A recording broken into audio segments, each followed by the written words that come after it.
Hello, and welcome to NCSL's webinar, Cybersecurity Inside State Legislatures. My name is Cindy Odell, and I'll be moderating the webinar today. I'm the Service and Support Center Manager for the Legislative Research Commission in Kentucky. I also serve as Chair of NALIT, the National Association of Legislative Information Technology, which is sponsoring the webinar. One of our goals with today's webinar is to have an interactive discussion with you, our audience. Over the next 60 minutes, we encourage your participation through our chat box located in the lower left side of your screen. To begin getting comfortable with the chat function and learn who's on the line today, we invite you to type in the state which you're calling in from right now.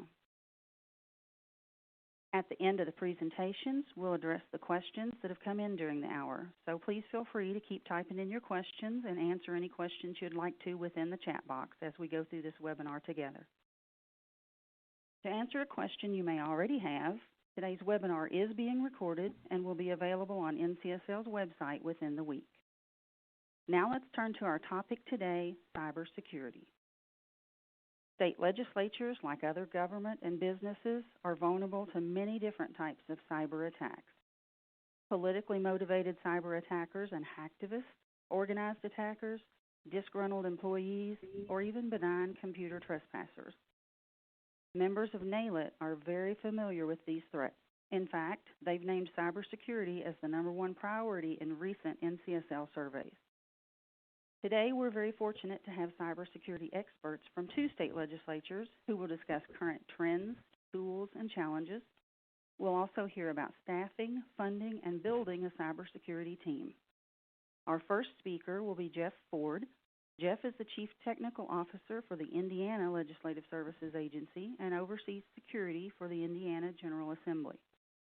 Our second speaker will be Michael Norris. Michael is Cybersecurity Administrator for LegTech, which is part of the Washington State Legislature.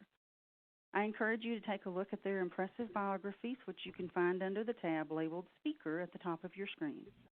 With that, I'll turn it over to Jeff to begin our webinar.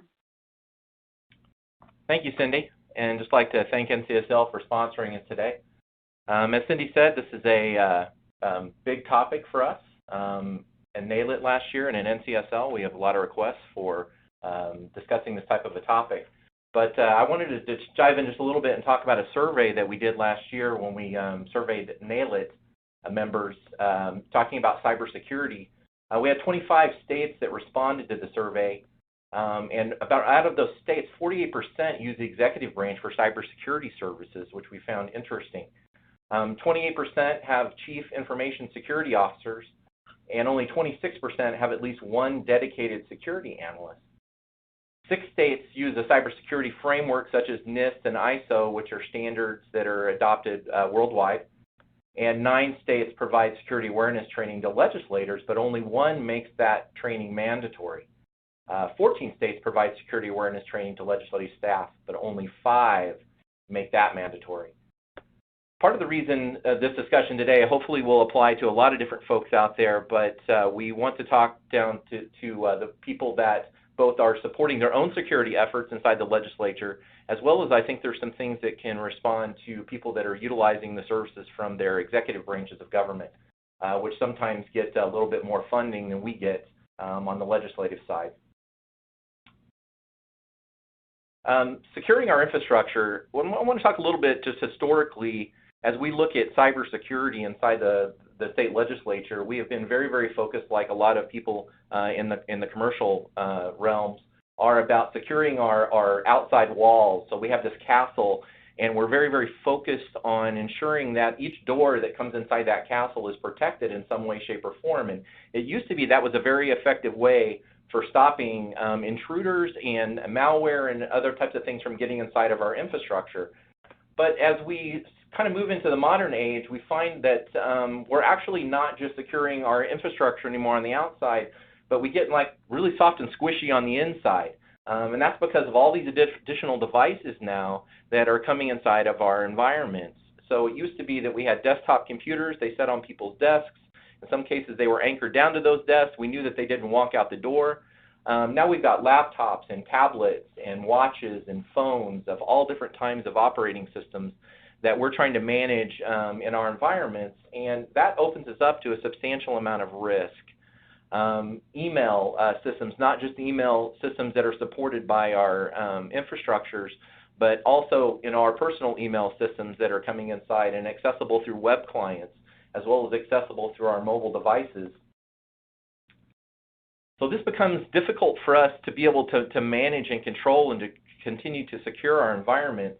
I want to talk just a few minutes about some general topics and concepts and some definitions, but the Center for Internet Security provides a list of 20 controls that we can look to as cybersecurity professionals to try to gauge how secure we are in our environment.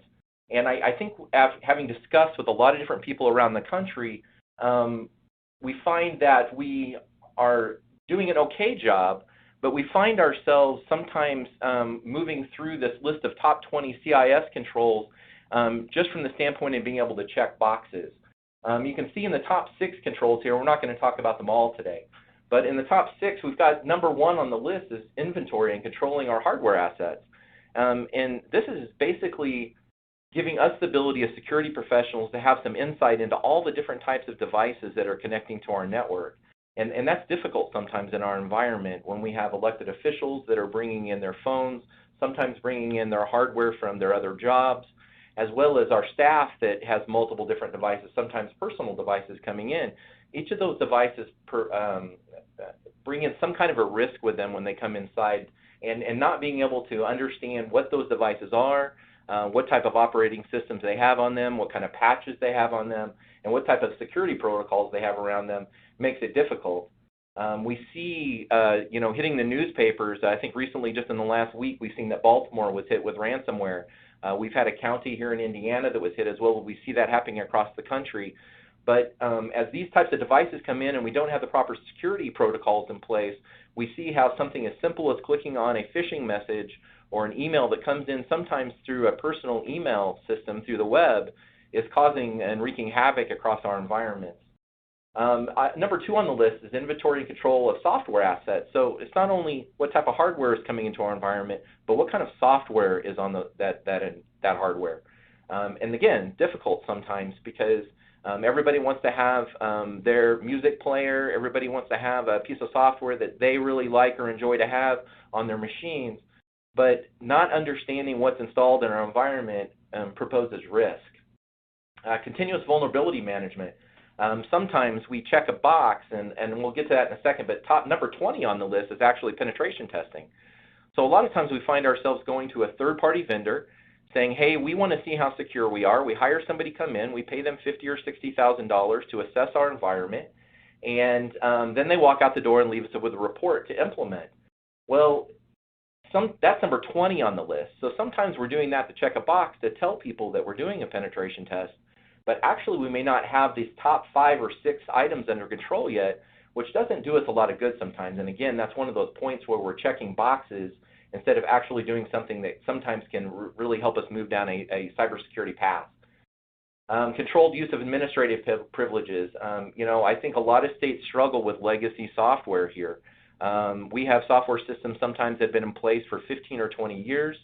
On modern operating systems, sometimes it's difficult to lock those operating systems down and let them to continue to run that software. And it poses some particular problems in our environment. I think in a lot of private sector environments, that's less of an issue. Secure configuration for hardware and software and mobile devices and laptops and workstations and servers. How are we securing those configurations? How do we know what's on those machines at any particular point in time? And there's lots of fabulous software applications out there to help us kind of make these things happen.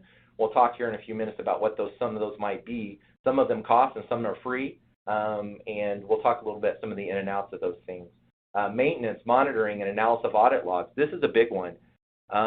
It requires server processing time and lots of disk space to put in what we would call a SIM-based application, so a Security Information Event Management System, where we're taking logs from around the system, from endpoints like laptops and desktops and servers, and pulling all of that security information into a centralized place where we can use some of the artificial intelligence and machine learning technologies that are out there to look for correlations across that data to help determine when things are going on in our environment we need to be aware of. And those systems can tend to be expensive and difficult to implement, but if done right, you can utilize these systems to help keep our the number of security people we actually have on our staff down by utilizing artificial intelligence and machine learning. Like I talked about, sometimes we jump over several security controls and move to the end of the list. And some of those things are, we start talking about penetration tests and red team exercises and how we can kind of implement those things in our environment. We tend to kind of want to jump ahead again to check boxes. We talk about, are our applications secure? Well, having secure web-based applications running inside of our firewall in our internal environment, it doesn't really help that they're very secure if our environment itself is not secure. So sometimes we want to jump ahead. Now, I don't want to discourage anybody from going through the top 20 controls here and picking some off the list, because anything's better than not having them done at all. But typically, if we can be solid on the first 5 or 6 items in the control list, we can then start talking about implementing some other things that will help in our environment. Just a couple other terms to talk about. I mentioned red teaming. If you're reading items out there in the news, you might hear some terms and you wonder kind of what those mean. You might start hearing about them in your environment. Blue teaming. Blue teaming is a defensive team in your cybersecurity group that is really focused on providing a defensive platform for you to protect your environment. And sometimes as our security teams get bigger, we start seeing a division between these blue teams and other teams, and they kind of run in their own silos because they have their own things to focus on. Red team is offensive. Some people get that confused with pen testing sometimes. They think when they're hiring a company to come in and do a security assessment that this falls into the red team category. And actually, pen testing is completely separate. Pen testing is done in a very controlled environment. We usually sign extensive contracts with these vendors, these third parties, about things that are off limits, things that they can touch and not touch. And part of that is to ensure that they're not interfering with production environments and have the opportunity for taking things down. Because sometimes these exercises they go through are not very passive. Sometimes they're very aggressive and cause problems. One of the new terms out there is called purple teaming. And purple teaming, if you take red and blue, put it together, you kind of get purple. So you're talking about this combination of teams now where blue teams and red team people are working together. I just went through an exercise a week and a half ago where I spent a week training in an environment where we looked at malware and red teaming type attacks. We broke them down, understood what they did, and then we came up with, from the blue team side, how we can defend against those types of attacks. So this concept of purple teaming, where you've got somebody who is offensive, who is working with somebody defensive, working together, or a single person working from both sides that's really trying to understand what some of these attacks look like and how we can better protect our environments.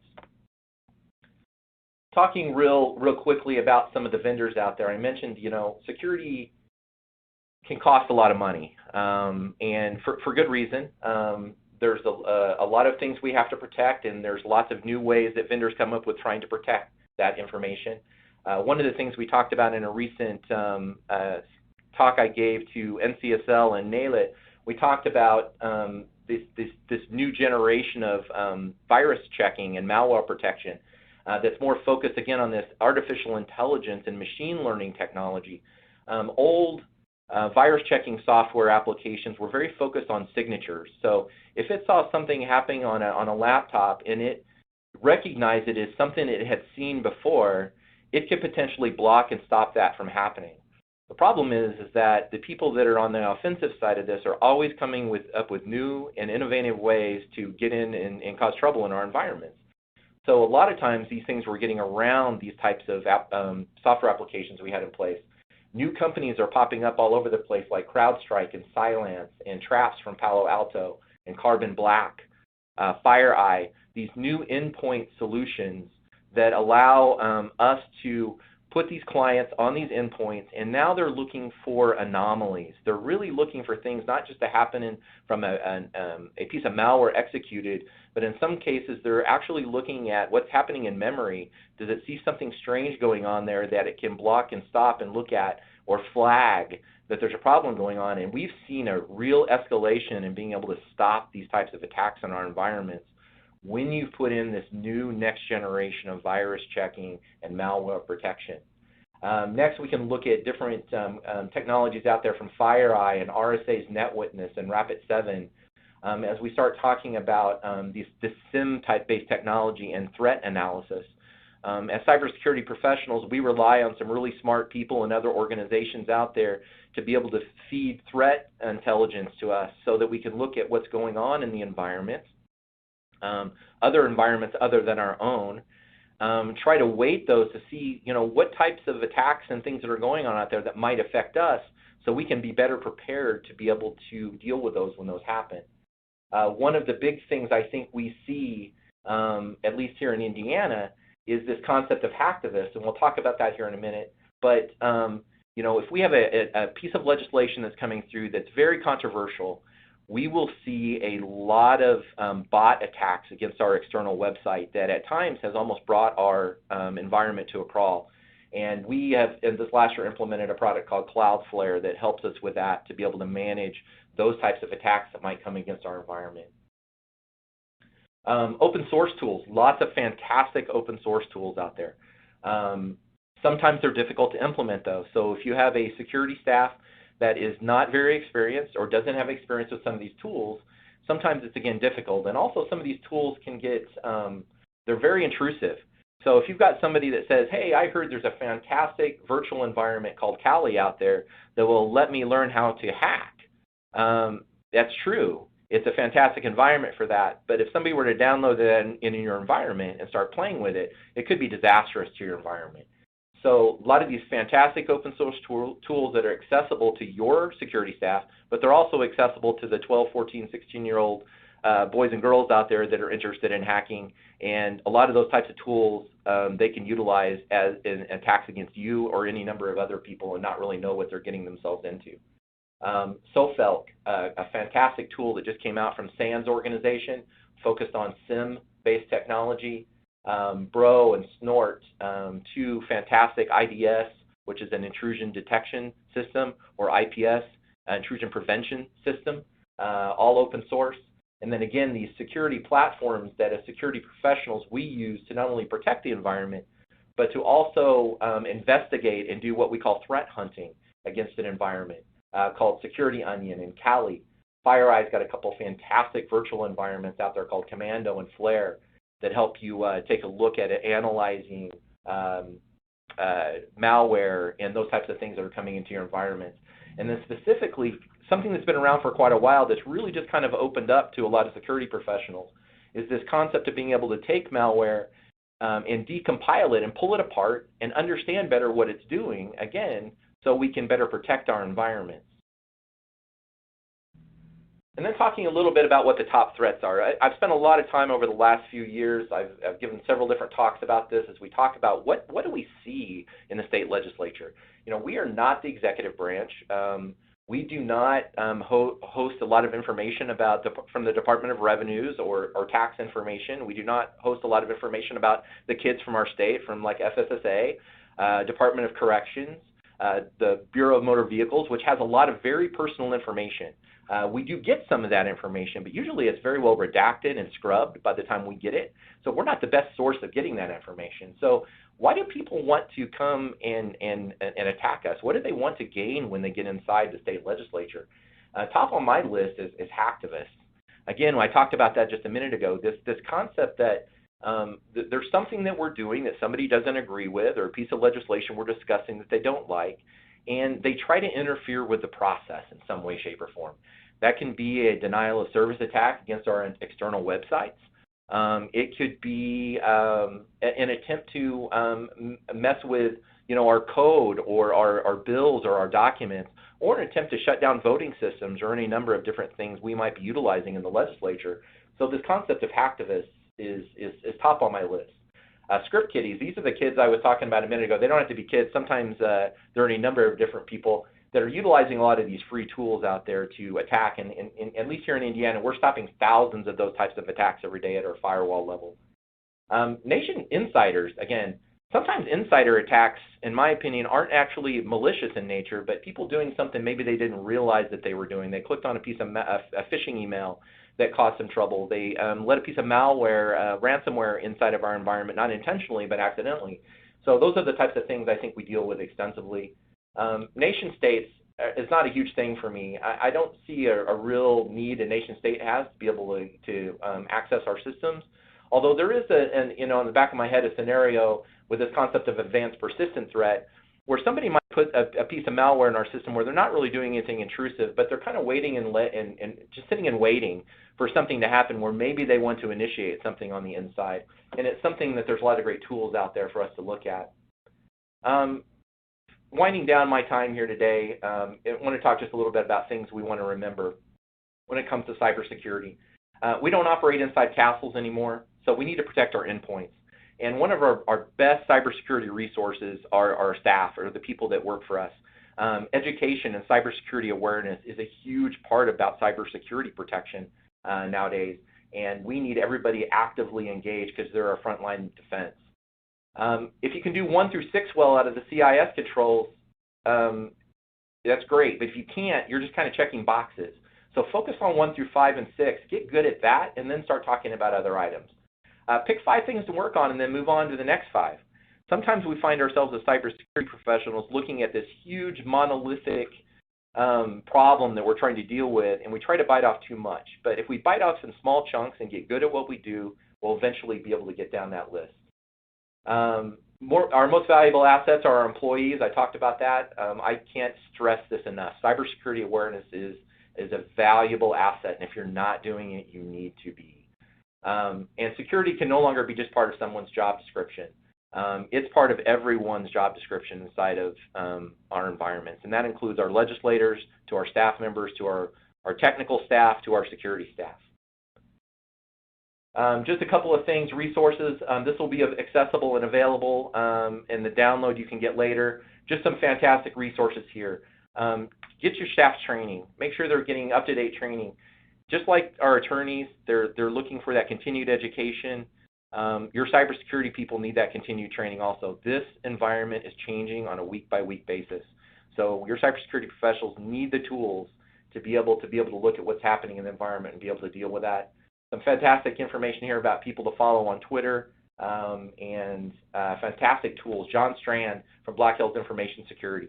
If you're an IT professional and you're not following John, follow his Twitter feed right away. Go to his website. He's got some fantastic free tools available, and really one of the top security professionals in the country right now.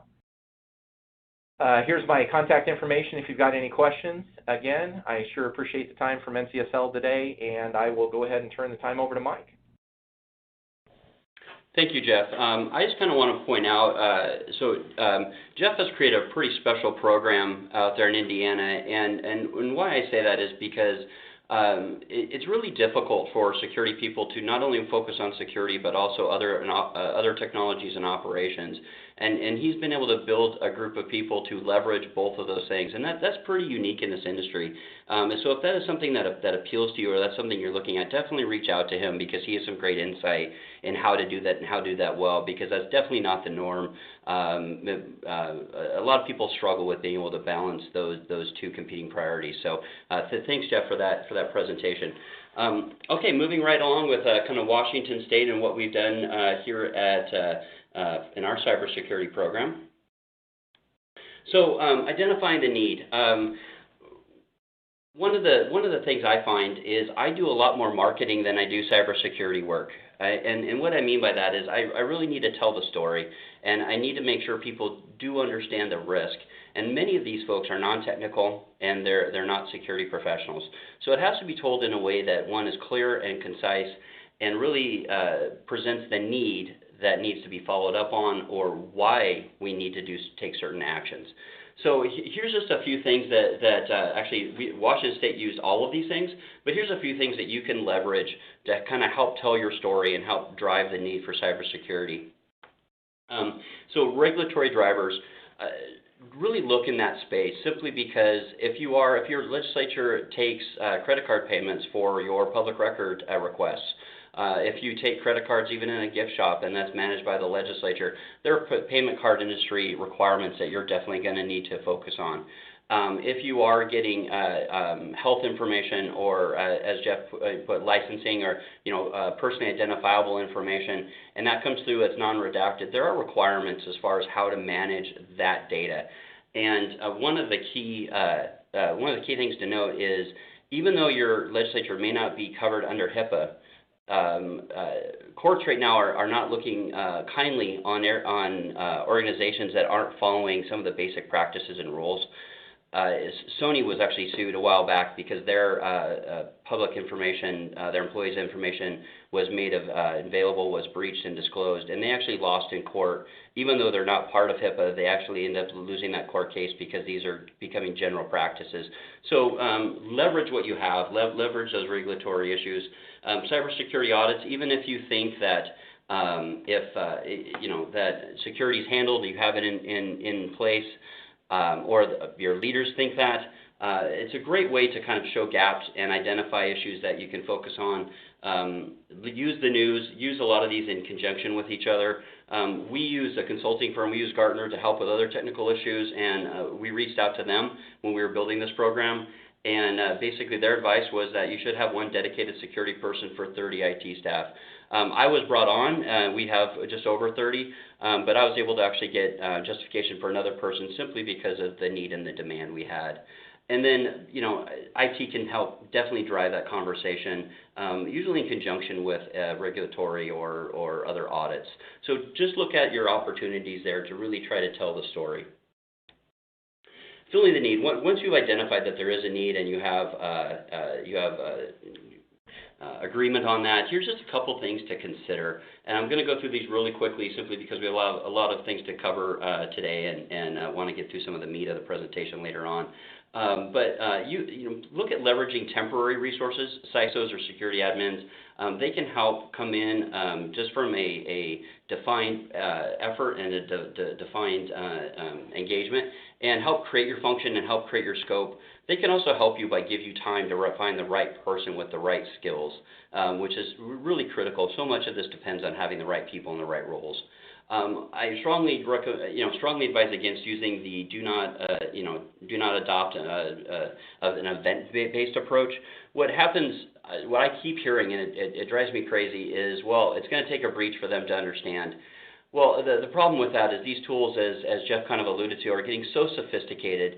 The hacking tools out there are very sophisticated. The hackers don't necessarily need to be anymore. A lot of these hacking firms actually provide services and actually provide help desk to the people using their hacking tools for a cut of the event, for a cut of the ransom, if you will. And so these tools are becoming sophisticated, and just about anyone can use them. So waiting for an event to happen really can put you in a bad spot. I also want to note, though, if you do use a contracting firm, make sure you're very deliberate with the engagement, simply because a lot of times these companies, they come in and they do their assessment, but they're also there to also sell other services. So make sure you're being very deliberate.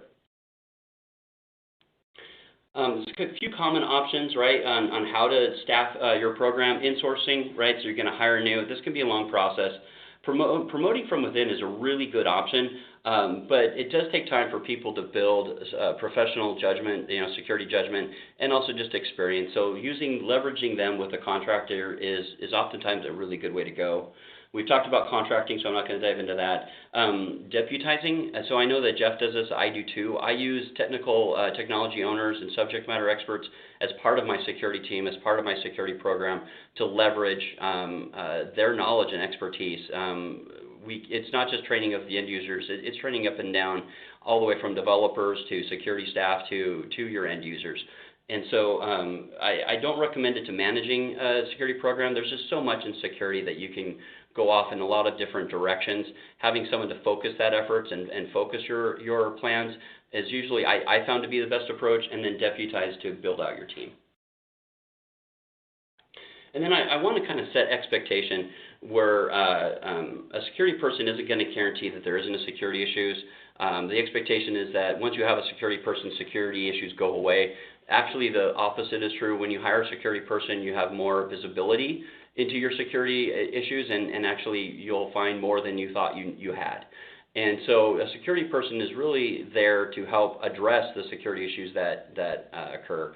There's an old adage in security that says you cannot stop a targeted attack. In other words, if somebody wants in, they're going to get in. But the way you manage that is with a security person that knows how to respond to it. And it does take time and patience. So I think we're moving on to our first poll question. Is any organization having trouble still finding a cybersecurity program, funding a cybersecurity program?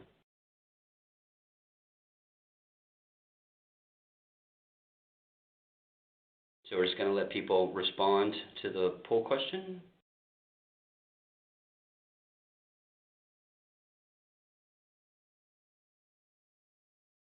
So the poll question should be out there in the surveys.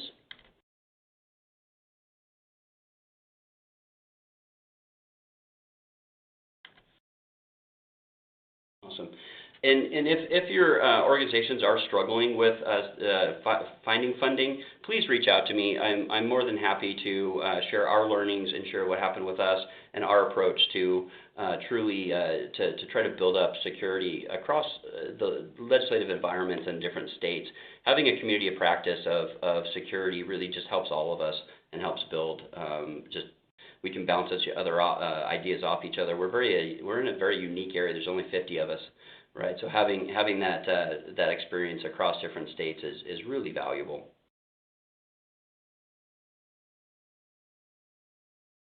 Okay, I'm going to go ahead and move on to the next part of the presentation. So, starting your program, the first year one. The first priority for us was to identify our biggest gaps and quick wins. And so our approach was to use the Cybersecurity Framework.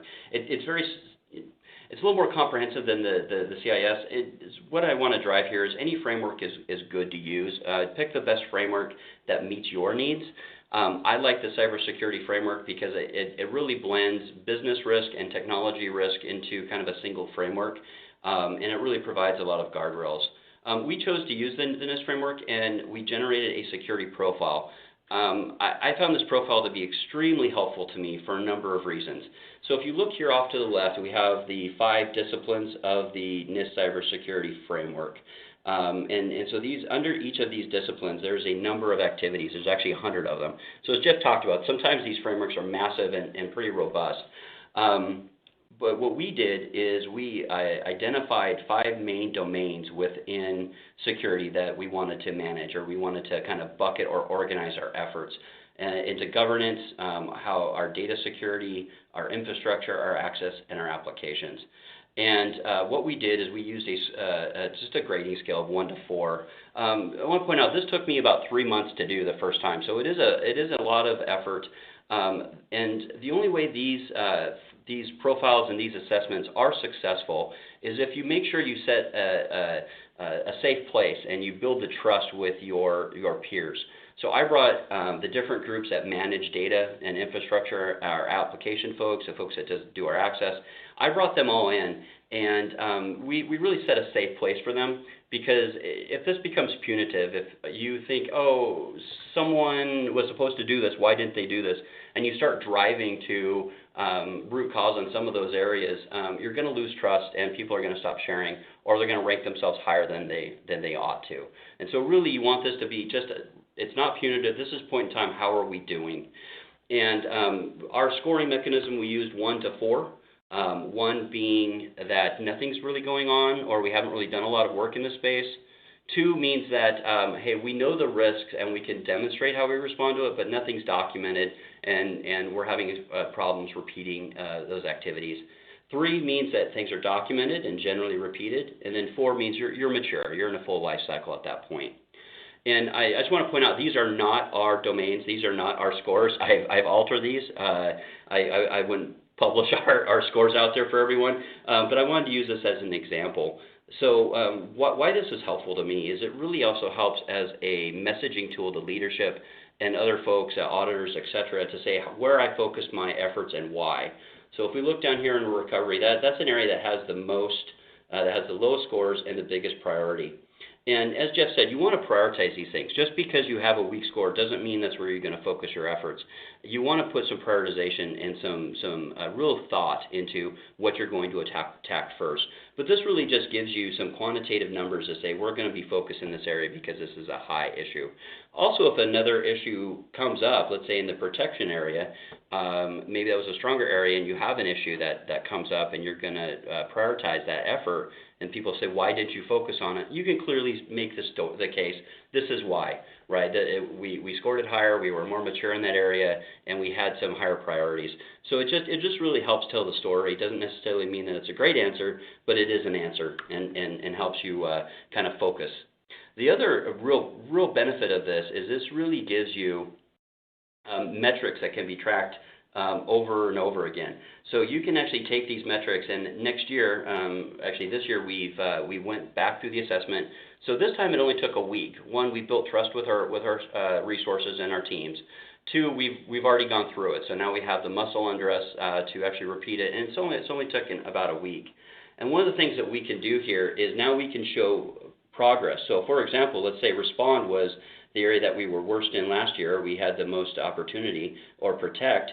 We can now show that we've moved the needle. Maybe it was all ones last year. Now we can show that we've shown value. So it's a great way to show metrics and to show visibility into how your security team is functioning.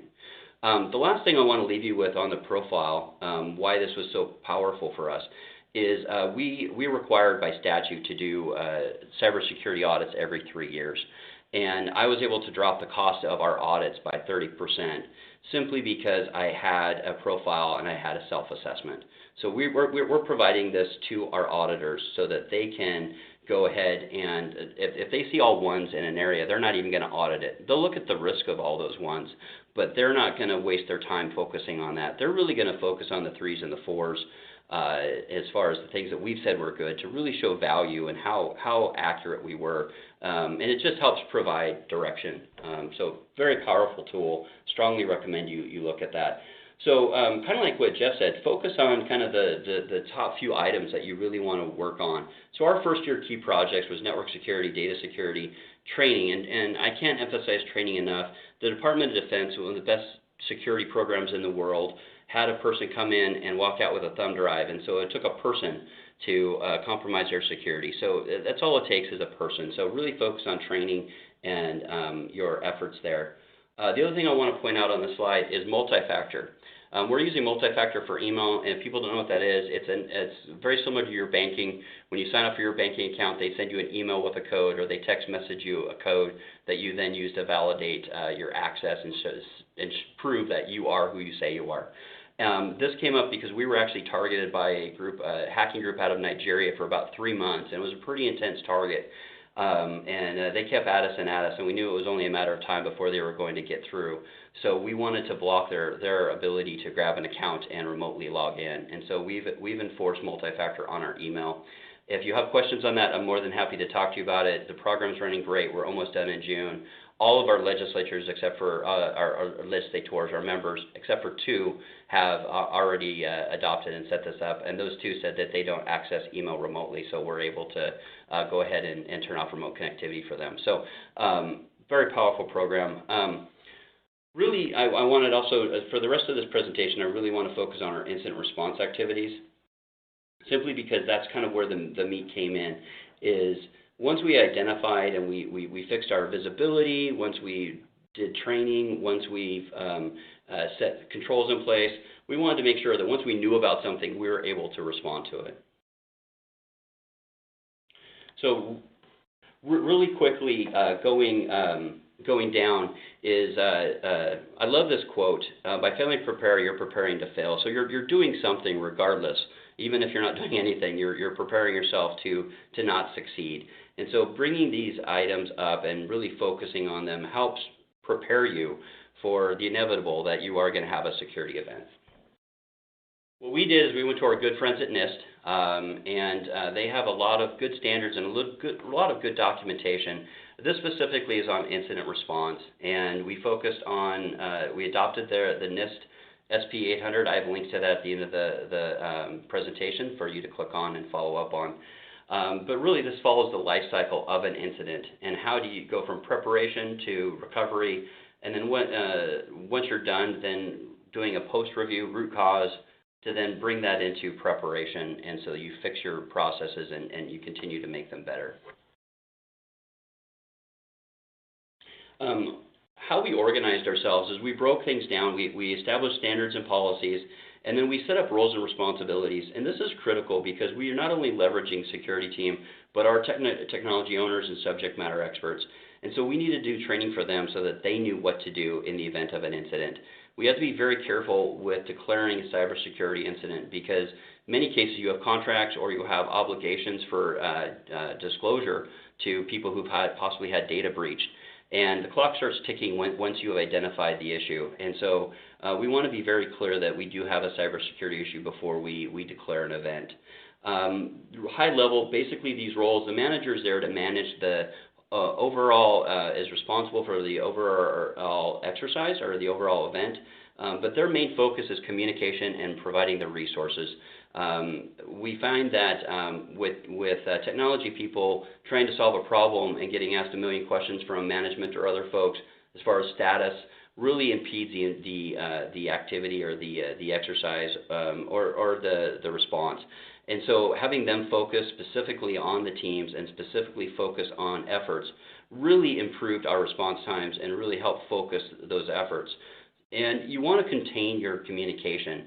If word gets out to a member or word gets out to a staff person that we had a breach or a virus, all of a sudden you can get a lot of misinformation out there. So you really want to flow your information through a single person and kind of keep that exercise tented. And so each person has these roles and responsibilities as far as what they're supposed to do. They know what they need to do, and they know how to do it. We also incorporated subject matter experts, leadership, and third parties. If you're not incorporating third parties or how to reach out to the media, if you're not incorporating third parties such as Microsoft or possibly the executive branch or other folks to come in and to help, you're really shooting yourself in the foot, and you're really not giving yourself an opportunity to succeed, because so often we really need those third parties to come in and to help and assist. So having plans for those and having roles for those is really important.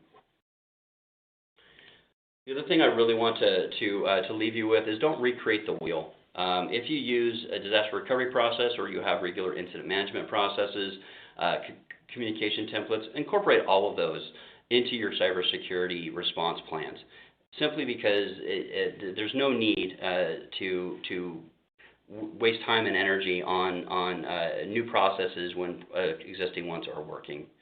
Also, you really want to leverage your folks that are doing it. So if you have customer support folks, you want to bring them in, right, as the subject matter experts to really help drive your message or data collection, etc. Real quick, some of the differences between your common recovery and incident is cybersecurity events need to be contained to a select few. We've kind of talked about that as far as messages going out, misinformation. So you want to contain that. Evidence needs to be collected in a manner that can hold up in a court case. That is different than other incidents you have. In the event you have a breach or you have a situation where that goes to court, you need to make sure that your evidence and how you collected your data can stand up. And so having those plans and having a process in place to protect that evidence is critical. Also, we want to maintain user privacy, and we want to maintain that all data is secured. And having process plans can then be provided to attorneys or provided to other folks to show the processes that you took to collect that data. And then you also want to guard your processes and plans. If that gets out there, then the bad guys will know how to move around you. So using defined processes, you want to have them guarded and secured. Run books. So we call them run books. Sometimes they call them playbooks.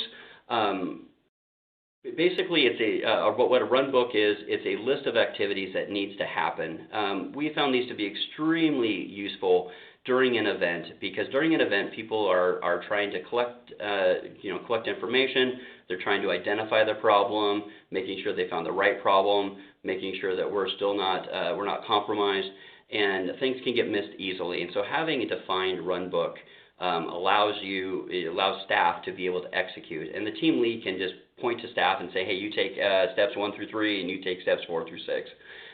It really helps drive the effort and making sure that everything's collected in a consistent way.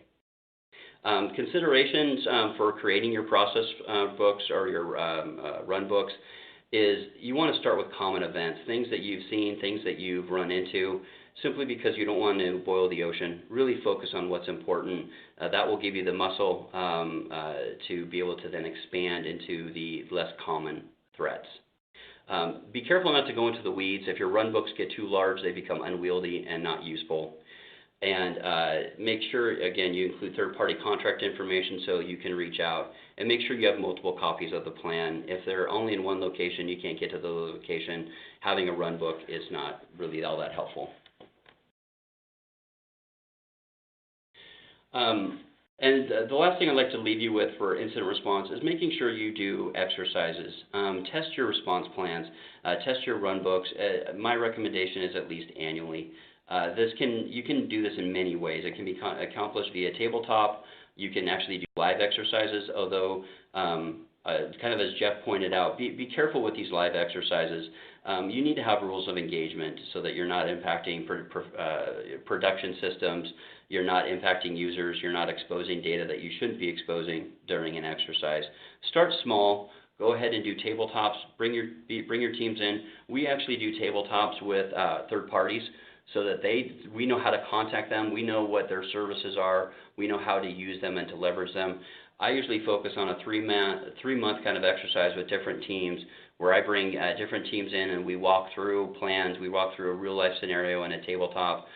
We make it fun. I'll buy food and I'll even throw candy at people if they get the right answer, right? So just making these fun and engaging is really important, and that's how we build our muscle, and we really show that we're able to address these threats.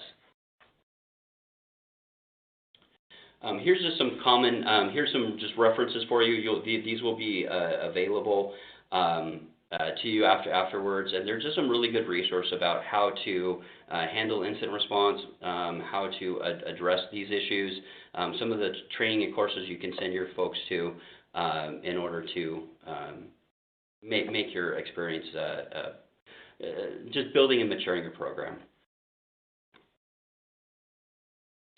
So here's my contact information. If any of you want to get a hold of me, feel free. I love talking about security, and I really want to make this a community practice across the different legislators, just so that we have folks that we can bounce ideas on, and we can really pull our resources. So I think now we're moving on to questions. So I'll hand this back off to Cindy. Yes. Thank you so much, Jeff and Mike, both of you, for your excellent presentations. We do have at least 10 to 12 minutes left for more question and answer. Jeff's been answering quite a few things in the chat, and we've got lively conversation going there, so I'm really excited about that and appreciate the input from our audience as well. I see a lot of conversation about convincing top-level management to invest, and I wondered if maybe Mike and Jeff, each of you could say a little bit more about that. Yeah, I'm sure both we can talk about this quite a bit. This is a big part of our job. I know Mike talked about, he's out promoting, he's doing marketing work. I think it's the same thing here in Indiana, and it's the same thing as I talk to security professionals around the country. We tend to, as legislatures, I think, fund a lot of money towards executive branches to deal with some of these cybersecurity issues, but don't necessarily fund ourselves in the same way. So hopefully we're able to get the message across. I guess my opinion here is that, anything we can do to be proactive is what we need to do. We need to use current things that are going on in the news, current things that are going on around us, to try to convince our leadership and our management teams that we are better off trying to deal with these issues up front instead of waiting for an incident to happen. And that it comes back to full-time personnel and security people, which sometimes is difficult for us to even get and convince to come over. They're in demand right now. So, how do we hire these people? Does it make sense, like Mike said, to outsource some things to companies like we've been talking in the chat about RSA and FireEye and some of the other big security companies out there that have entire teams dedicating to help provide 24/7 type support for your environments? And the cost might seem kind of high. I quoted a price in there that, I think, FireEye to provide 24/7 support on about 800 devices is about $140,000 a year. But, that's not much more than a single full-time analyst, and it takes 5 to 7 people to manage a security operations center 24/7. So at the end of the day, it seems like a big number, but is it really a big number if you were going to try to do it in-house? Mike, do you have anything on that? No, that absolutely. It is all about telling that story and building those relationships with your leadership group and your peers to tell the story and to build that trust. And I spend a lot of time talking to our oversight committees and talking to our administrative committees about our needs. And then also really one of the areas that security fails in a lot is we end up becoming no people, and we need to really start becoming yes but people, right? Yes, we could do that, but this is the risk, or this is how we can approach it in a slightly different way. We may not be able to do it that way, but this is how we can do it. And that builds trust, and that builds that sense that you're not just going to be a roadblock to them, that they're going to go around. And so building those relationships are absolutely essential, and being able to articulate what the risks are and why you want to take certain actions. Absolutely. I don't see, anybody out there, including people I know that are working for lots of 3-letter agencies out there that have completely secure environments. They're not. We hear in the news all the time about the NSA having hacking problems, the CIA, the FBI. They all have issues because at the end of the day, as cybersecurity professionals, we want to create the perfect world, but nobody really lives in that perfect world because security is an inconvenience at the end of the day. It's not only an inconvenience sometimes for the end users that are dealing with it, it's also an inconvenience and a pain for the people that are implementing. So a lot of these extra tools are difficult to configure, they're difficult to monitor, they take a lot of resources and time. So it's difficult, but it's so necessary in the existing environment we have. Yeah, you bring up a good point, Jeff, that security is an inconvenience at times for the end users. And I know you spoke about cybersecurity training for our staffs and our legislators. And I'm curious if you have any further comments on that. And there is a couple more minutes. If anybody has other questions, the chat box is still open. You can type those questions in. And the webinar is still being recorded, so this will be archived and available within a week or so. Sure. I think the one thing on that front, on cybersecurity awareness, is if you're doing a continued education, if you're keeping up to speed, the market for the last couple of years has been trending towards saying that our most valuable security resources are our end users. That's because they're on the front lines, and if we train them properly to recognize problems and things as they're coming in the door, we find that they're getting caught, and we're being very, very proactive in solving problems. And security awareness training is inexpensive, and some people might think it's inconvenient, but I think, if you keep the training monthly down to 5 or 10 minutes and keep it very focused, most people see value. And the other side of cybersecurity awareness is convincing our users that this training we're providing them is not just going to help them or help us protect our environment, but it helps protect them personally. How many people have had a credit card stolen or had an online account breached in some way, shape, or form, and a security awareness training on two-factor authentication or on phishing messages would have helped them prevent that from happening. So they take these things that they learn at the office and from work and can easily translate them over into their personal lives. So if we have a cyber-secure, cyber-friendly staff member of our staff, they're going to take that outside and take that home with them. They're going to train their significant others and family on the same types of issues, and then their families become more secure. So this concept of, it's not just about the enterprise, but holding these types of cybersecurity awareness trainings or monthly cybersecurity training for your individuals, talking about wireless access point protection or how you can use multi-factor authentication in your personal life with your banks. That helps us, and it also helps them. Yeah, I'd like to just jump on. There's a couple of questions in here also about how to do awareness. And really, awareness is multifaceted. I know there was a few questions really about kind of antivirus and different technologies. And it's really the depth and defense, right, as a layered security. And it's the same for training. You want to layer that on. So we do our annual mandatory training, and it's kind of the big bucket catch-all. But throughout the year, we also offer in-person security talks, where we'll come into a group. If we see a group that has elevated phishing, they're clicking on the links they shouldn't be, we'll reach out and say, hey, let's come in and do a in-person discussion with your teams as far as the dangers here and tips and tricks. We offer additional training specifically for data, specifically for phishing on those topics. We try to keep them short and concise.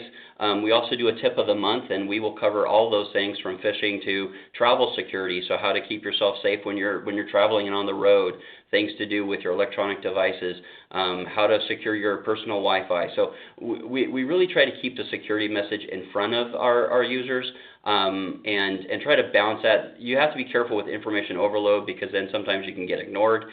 So there is a balance, and you have to find that with your organization. One of the things we've done, I talked about relationship as far as telling the story to leaders, is we've built relationships with our member committee. We have a member oversight committee, and we've gotten those 4 members to go to their caucuses and present cybersecurity in those caucuses, and that's been very effective.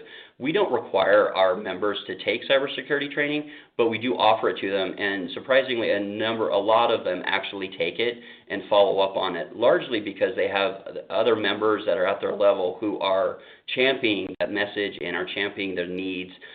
So again, it kind of goes back to that relationship and really attacking that problem from different angles.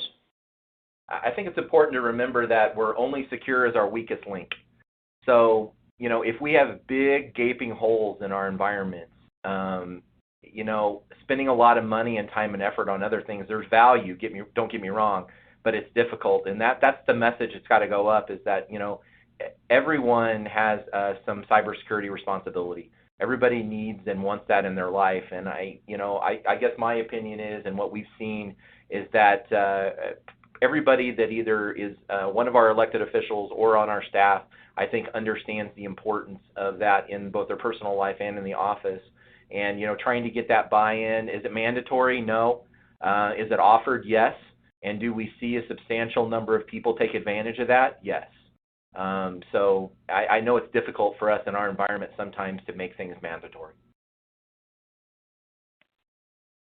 Okay, that's been a really great conversation, and there's a lot of ideas in the chat from members of our audience as well, and we really appreciate that participation and the good conversation. Thank you to NCSL for helping us put this presentation on and provide the information. And thank you so much on behalf of NCSL and NALIT to Jeff and Mike for being our presenters today, and for all of the audience members who have called in. And at this point, we're going to conclude this webinar. Appreciate all of you.